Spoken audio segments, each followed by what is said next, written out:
My name is Rachel Sterling, and I am an Army officer. But on the day my grandfather's will was read, none of that mattered to my family. In that room, I was just the granddaughter everyone had already written off. My grandfather, Walter Sterling, built an empire from nothing. Real estate, shipping, a chain of hotels across 3 states. When he passed, the whole family gathered in a lawyer's office that smelled like old leather and expensive coffee. My father sat up straight, practically glowing. My brother Mark could not stop smiling either. Everyone expected millions. The lawyer read name after name. My father, $4 million and the family estate. My brother, $2 million and a seat on the board of Grandpa's company. My aunt, my cousins, even a family friend. Each one got a number with a lot of zeros behind it. Then the lawyer looked at me. And to my granddaughter, Rachel, I leave my 2009 pickup truck. The room went silent for a second. Then my father smiled. Not a warm smile. A smile that said, finally, she gets what she deserves. My brother laughed out loud, right there in the lawyer's office, like it was the funniest thing he had ever heard. I said nothing. I just sat there, my hands folded in my lap, while my whole family celebrated their fortune and quietly mocked mine. Nobody asked if I was okay. Nobody asked why the man who used to call me his favorite, the man who taught me to drive stick shift in that very truck, would leave me nothing but an old vehicle. But I had learned patience in the Army. I had learned that silence sometimes hides the loudest questions. And that night, sitting alone in that truck in the parking lot, I found something that would change everything. I sat in the driver's seat long after everyone else had left. The leather was cracked. The radio still had a cassette tape stuck in it. It smelled like him, old coffee and pine. Out of habit, I turned on the GPS mounted on the dashboard, an old unit Grandpa never upgraded. I expected nothing. Maybe a few old addresses from years ago. Instead, I found only one saved location. Just one. It was labeled, simply, home. That struck me as strange. My grandfather's actual home, the estate my father had just inherited, was already programmed into every phone in the family. Everyone knew that address by heart. So why would this GPS have a completely different address, saved under the word home? Hidden inside a truck nobody wanted? My hands actually shook a little as I pressed the button. The address that came up was nowhere near the city. It was 2 hours north, deep into the mountains, in a place I had never heard him mention once in 28 years. My brother's laughter was still ringing in my ears. My father's smug little smile was still burned into my mind. Part of me wanted to just drive home, take the insult and move on.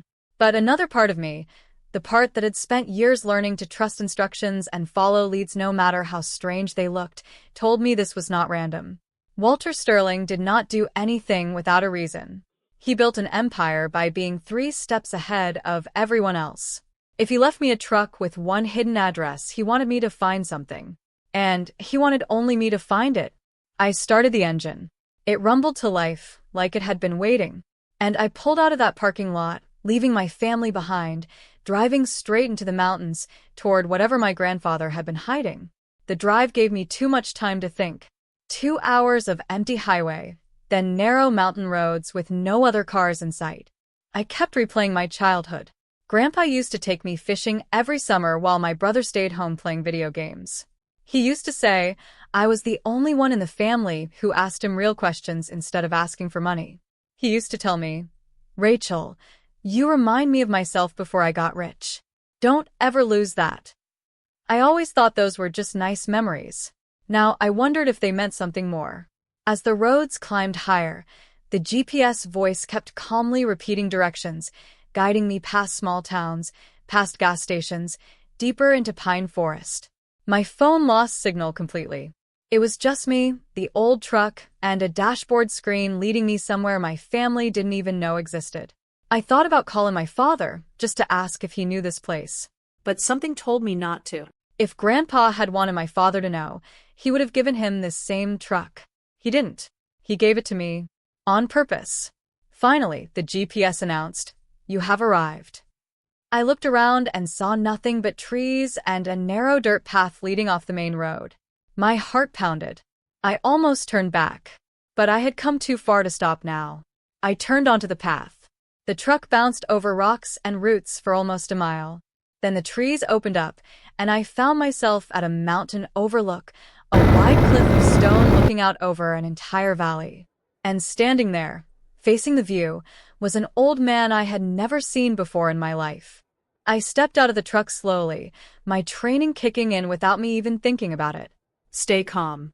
Watch everything. Trust nothing until you understand it. The old man turned around. He had kind eyes and a weathered face, the kind of face that had seen a lot of life. He looked at me and smiled, not surprised at all, like he had been expecting me. "You must be Rachel," he said. "Walter talked about you more than anyone else in his family." I asked him who he was. He told me his name was Daniel, and that he had been my grandfather's closest friend and personal attorney for over 40 years, a private lawyer, completely separate from the family lawyer who read the will. Nobody in my family had ever met him. Nobody even knew he existed. Daniel explained that my grandfather had grown suspicious near the end of his life. He noticed my father quietly moving money between accounts. He noticed my brother taking out loans against the family business without permission. He suspected they were planning to drain the company and sell off everything the moment he was gone, leaving nothing for the future, nothing for the family name he had spent his whole life building. So Grandpa made a second, private plan. A separate trust, hidden from everyone, holding the real core of his fortune. Not the 4 million, not the 2 million, but the majority stake in his entire company, worth over $60 million. And he left the truck and this GPS location as the only key to finding it. He said only one person in this family had the patience and the honesty to actually look for the truth instead of just taking what was handed to her. Daniel told me. He was talking about you. I stood there on that cliff, completely speechless, as the wind moved through the trees. Everything my father and brother had laughed at, everything they thought made me the family joke, had actually made me the one my grandfather trusted the most. Daniel led me to a small stone cabin near the overlook, one that had been in my grandfather's name for over 15 years, completely off the family's radar. Inside, there was a locked safe, a stack of documents, and a letter addressed to me in my grandfather's handwriting. I opened the letter first. In it, he explained everything. He wrote that he had watched my father grow more entitled every year, treating the family fortune like something owed to him rather than something built with decades of hard work. He wrote that my brother had already made secret deals to sell company assets the moment he got control, deals that would have collapsed the business within 2 years. But he wrote that he watched me differently. He watched me join the military instead of asking for a handout. He watched me build my own career, my own reputation, without ever once asking him for money. He said that was the proof he needed. Proof that I understood what he had spent his life understanding, that real wealth is built, not given. The documents in the safe confirmed everything Daniel had said. A private holding trust, controlling 62% of Sterling Enterprises.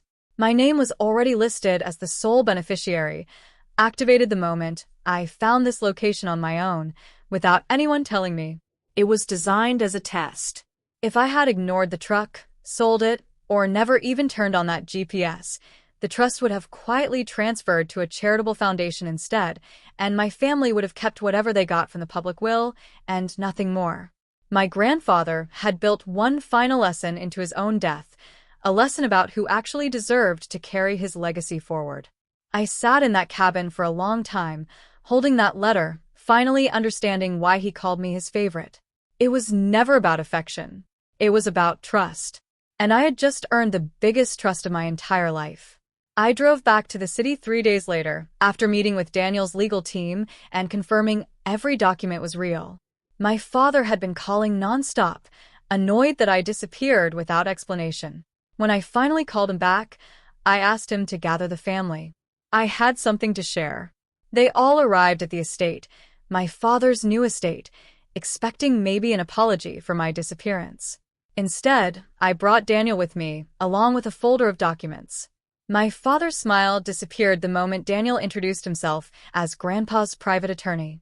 My brother's face went pale when I explained the second trust, the 62% controlling stake, and my legal right, starting immediately, to review every financial decision either of them made with the company going forward. My brother tried to argue, tried to claim it wasn't fair, that a truck could not possibly matter more than millions of dollars. I looked at him calmly and reminded him of something I had learned a long time ago. Fairness was never about the size of the gift. It was about what you did with it. My father stayed quiet, the same kind of quiet I had shown in that lawyer's office weeks earlier. Except this time, his silence wasn't smug. It was the silence of someone finally understanding they had underestimated the one person in the family who never needed anyone's approval to prove her worth. Over the following months, the truth about my father and brother's secret deals came out during the company's financial review. My brother's plan to quietly sell off 2 hotel properties to a rival company was stopped just in time, saving hundreds of jobs. My father's attempt to move family funds into a private account was flagged and reversed by the trust's legal team. I did not take revenge by shutting them out completely. I gave my father a smaller advisory role, one where he could still contribute without controlling anything alone. I removed my brother from the board entirely, but helped him find honest work managing a single property instead of the whole empire he was never ready to run. It wasn't about punishing them forever. It was about making sure the company my grandfather spent his life building would survive the people who only saw it as a paycheck. Looking back now, I understand exactly what my grandfather was trying to teach our entire family, even from beyond the grave. Inheritance is not about what you're handed.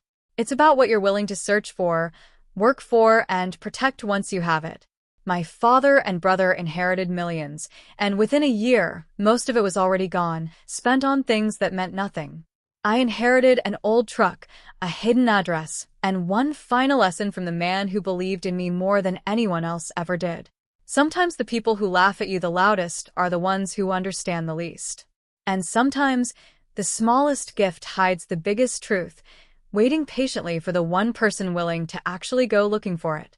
If this story meant something to you, remember this: real value is never in what people hand you.